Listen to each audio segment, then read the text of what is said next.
My online boyfriend suddenly sent me a photo of his lunch, a steaming hot steak fresh off the grill. Praise me, baby, in being a good boy and eating my lunch. I was just about to send good boy when my eyes darted downward, and I saw the conspicuous red letters on the edge of his plate. Mike Tech, what a coincidence. I worked at Mike Tech too. My heart skipped a beat as I froze right then, my mind going blank. But could it be? My online boyfriend, whom I had met over a year ago, was right there beside me. Chapter at lunch, I was hiding in the office cafeteria, leisurely slicing into my steak, remembering how he always told me he never had time for lunch. I sent a text to remind him, eat no matter how busy you are, be a good boy. Okay, my phone screen lit up again in less than 10 minutes. Yes, baby, I'm eating like a good boy. Praise me, there was even a photo with it, and I tapped in to see that it was a steak, fresh from the kitchen and piping hot. I was just going to praise him, but the more I stared at the photo, the more I found it strange. After looking at it for a long while, I finally noticed why it looked familiar, as the red letters Mike Tech was imprinted on the edge of his plate. Wasn't that where I worked? I looked down at my plate, and then the photo on my phone, my steak suddenly losing its flavor. The cafeteria was strictly reserved for employees, and no one else could get in. In other words, my online boyfriend might be working in the same building. Even as I turned numb, his texts came one after the other. Why aren't you answering, baby? Pout, I'm really eating. You know, sob, was it something I said? Nervous, I had yet to recover from the shock, as I was aware that he lived in the same city, but not that he worked in the same building too. Baby, where do you work, baby? Are you in Mike Tech right now? I kept drafting and deleting those messages repeatedly, having no idea how I should phrase my question, and if I asked, he'd definitely ask where I work.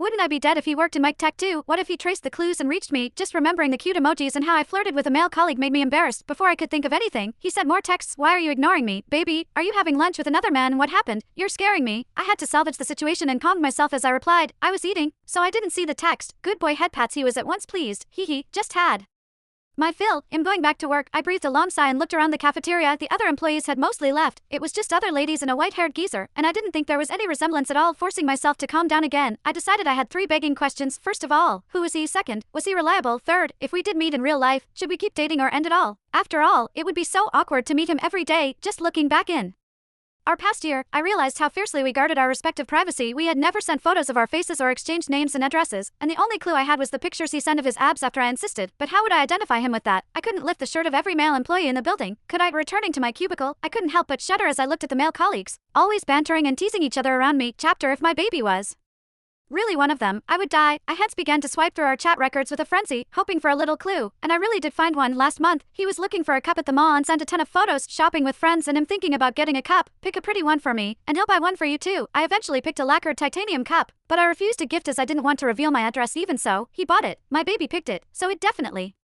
be great. And now, I just had to check who was using one. Still, I didn't notice the cup even after walking around the office a few times, and I sent a probing message. Are you still using that cup? His reply came instantly. I am. It's really great. He even sent a photo of it on a desk, but for some reason, I couldn't match it with anyone's desk. Even as I was left bemused, I received a direct message on workplace software from my ever-serious boss, Neil Forrest. There's an issue with the proposal